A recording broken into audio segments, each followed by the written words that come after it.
যাদের সন্তান পেটে আছেন ওনাদের সবচেয়ে বড় সাপোর্টার হচ্ছে স্বামী। সন্তান যখন পেটে আসে সবচেয়ে বড় দায়িত্ব হচ্ছে যে সন্তানের বাবার, আমার বোনের স্বামীর।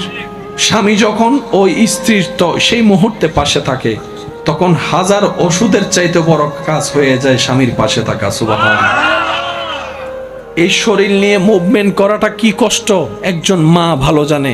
এটা আমরা পুরুষ জাতি দেখতে পারবো, অনুভব করতে কখনো বরাবর পারবো না। সেজন্য স্বামীর উচিত স্ত্রীর এই কঠিন মুহূর্তে যতই ব্যস্ততা থাকুক দূর থেকে হলো ফোনের মাধ্যমে, কথার মাধ্যমে এমনভাবে স্ত্রীকে খুশি রাখা।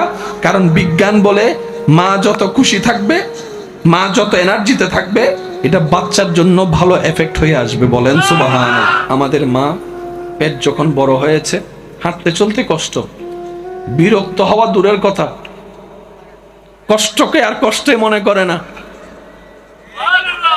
স্বপ্ন দেখা শুরু করছে, কখন জানি আমার সোনার মানিক আসবে, কখন জানি আমার সোনার মানিকের চেহারাটা দেখব। এবার আপনার আমার মার সেই পেটে থাকা অবস্থায় ঘরের কাজ তো আর বন্ধ রাখা যায় না। ঘরের বউদের তো দোষ একটু বেশিই হয়। আরাম বলতে তাদের কোনো শব্দই হয় না। সারাদিন কাজ করে রাতের বেলা শুনতে হয়, সারাদিন কি কাজ করলা তুমি। এটাই আমাদের সমাজ। কথা বলেন ঠিক কিনা? আমাদের মা যখন রাত্রে সারা দিন কাজ করে রাত্রে ঘুমাতে গেল, কারণ রাত্রের ঘুম সকালের এনার্জি দিবে কাজ করার, সেই দিন রাত্রে আপনি আমি আমাদের মাকে ঘুমাইতে দিই নাই। কিছুক্ষণ ডান দিকে লাথি মারি, কিছুক্ষণ বাম দিকে লাথি মারি, পেটের মধ্যে লাথি মারতেই আছি। কিন্তু মা বিরক্ত হওয়া তো দূরের কথা, কাঁচা ঘুম ভাঙলে বিরক্ত হওয়া তো দূরের কথা। মা কেমন জানি মুস্কি মুস্কি হাসছে, মুস্কি মুস্কি হাসছে, মুস্কি মুস্কি হাসছে। মায়ের চেহারার মধ্যে আলাদা একটা রং দেখা যাচ্ছে। লাথি খেয়েও ব্যথা পেয়েও হাসতে জানে কে? মায়ের চেহারাটা একটু দেখেন। সুবহানাল্লাহ। একদিন দুই দিন হলে মেনে নেওয়া যায়, এক সপ্তাহ হলে জোর করেও মানিয়ে নেওয়া যায়। এটা তো একদিন দুই দিনের সফর নয়, 9-10 মাসের সফর। এখানে আবার সংসারও সামলানো লাগছে, বাচ্চা থাকলে বাচ্চাও সামলানো লাগছে, আবার এই বাচ্চা দিকেও খেয়াল রাখা রাখছে। কিন্তু বুঝাতে চাচ্ছি, ঘুম নষ্ট করেছি মায়ের, মা বিরক্ত হয় নাই। মাকে আঘাত দিয়েছি, মা বিরক্ত হয় নাই। বমি বমি ভাব আমার কারণে হয়েছে, মা বিরক্ত হয় নাই। শুধু তাই নয়, মা হাঁটতে পারে না, বিরক্ত হয় নাই। ওয়াশরুমে যেতে পারে না, বিরক্ত হয় নাই।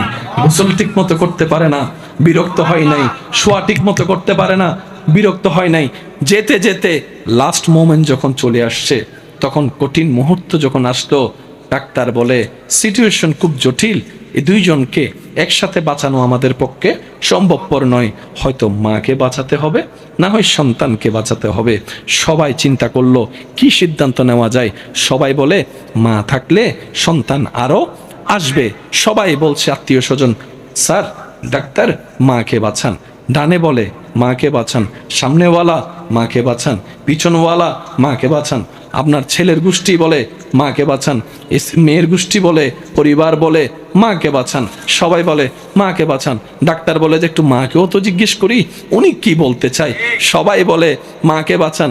মা বলে যে ডাক্তার কারো কথা শুনেন না, কারো কথা শুনেন না, আমার সোনার মানিকটাকে বাঁচান, আমার সোনার মানিকটাকে বাঁচান। আমি দেখেছি পৃথিবীর রংটা কেমন, আমার এই আগন্তুক সন্তান এখনো দেখে নাই। সূর্য কাকে বলে, চন্দ্র কিরকম হয় সে দেখে নাই, আমার সন্তানকে বাঁচান। ডাক্তার বলে সবাই তো বলে আপনাকে বাঁচাতে, আপনি যে বললেন সন্তানকে বাঁচাতে, আরে ওরে বাঁচাতে গেলে আপনি তো মরে যাবেন। আপনার কি মরণের ভয় লাগে না? পৃথিবীতে বাঁচতে ইচ্ছা করে না? মা বলে সন্তানকে মেরে ওই জীবন আমার দরকার নাই, ওই বাঁচার দরকার নাই। এবার জগৎ দেখে বলে এই প্রেম তুমি কোত্থেকে পাইলা, এই মায়া তুমি কোত্থেকে পাইলা? তুমিও তো মানুষ, তোমারও তো রাগ থাকার অধিকার আছে, তোমারও তো নিজস্ব একটা ব্যক্তিগত জীবন আছে, ক্ষোভ থাকার অধিকার আছে, বিরক্ত হওয়ার অধিকার আছে। সেই মেয়ে আজকে সব কিছু এত মায়ার উপরে সব বিলীন করে দিলা, ব্যাপার কি? তখন মা বলে যতদিন আমার সন্তান পেটে আসে নাই এটা ছিল শুধু পেট, বাতান বাতান।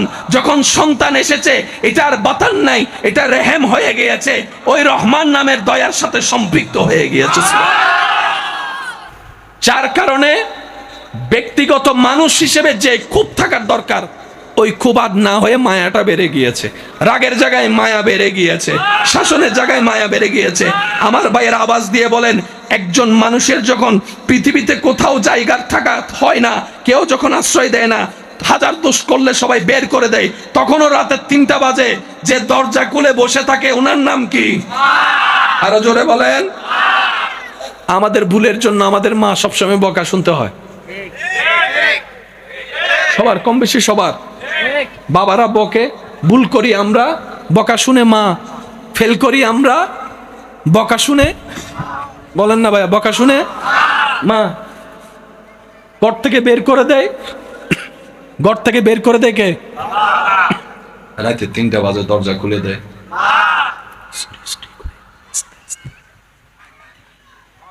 শুধু দরজা খুলে না, সিটের তলে পা তো রাখে। আর ভালোবাসা যখন সন্তান বুঝতে পারছে, ইয়া রব, এটা তো অকল্পনীয় ভালোবাসা। এবার রব বলে, বান্দা, তোর মায়ের চাইতে 1000 গুণ বেশি আমি রব তোকে ভালোবাসি। এবার বুঝতে পেরেছিস বান্দা, কেন আমি বলেছি ইন্নাল্লাহা ইয়াগফিরুয যুনুবা জামিয়া?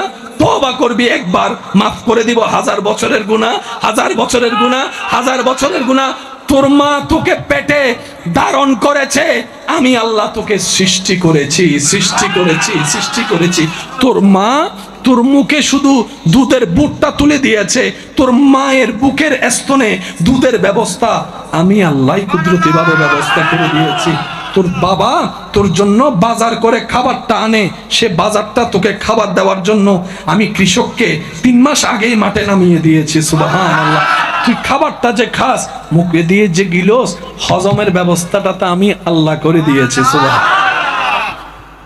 রব বলে যে আমি সবচাইতে বেশি আমার নবীর উম্মতদেরকে ভালোবাসি। আমাদের বেশিরভাগ মানুষের মাথায় বসে আছে সুখ। হয়তো ঘরের মাথার উপর যদি একটা ঢালাই করে ছাদ দিতে পারি, সুখটা হয়তো আমার হয়ে যাবে। কথা বলেন ঠিক কিনা? অনেকের ধারণা ছাদ তো দিয়েছি, চতুর্দিকে একটু দেওয়ালটা যদি তুলে দিতে পারি, রুমগুলা যদি একটু বড় করতে পারি, সুখটা হয়তো আমার হবে। এখন এখানের মধ্যে ভিন্নতা আছে। 2 রুমওয়ালা 4 রুমওয়ালাকে দেখে মন খারাপ করে আছে, 4 রুমওয়ালা 3 তলার মানুষের বাসিন্দাকে দেখে মন খারাপ করে আছে। মানুষ যা পায় সেটা নিয়ে শুকরিয়া আমরা করতে জানি না, আমরা সবসময় আরো বেশিটা চাই, বেশিটা চাই। এই বেশি চাইতে চাইতে আমাদের আর সুখী হওয়ার, সুখটা অনুভব করার আর সুযোগ হয় না। কথা বলেন ঠিক না? আল্লাহ তাআলা আমাদেরকে একটা ফর্মুলা দিয়েছেন, বান্দা সুখী যদি হতে চাও, সহজ করে দিলাম সুখটা। আল্লাহ কিভাবে? রব বলে যে যাই পাও, যতটুকুই পাও, যেভাবে পাও, হাসি মুখে আলহামদুলিল্লাহ বলতে থাকো, সুখের ব্যবস্থা আমি রব করেই দিব। যদি তোমার 2টা রুম থাকে, তুমি সেখানে বলো আলহামদুলিল্লাহ, কারণ সুখটা এসির বাতাস দিয়ে আসে না, আমি রবের রহমতের নজর দিয়ে আসে।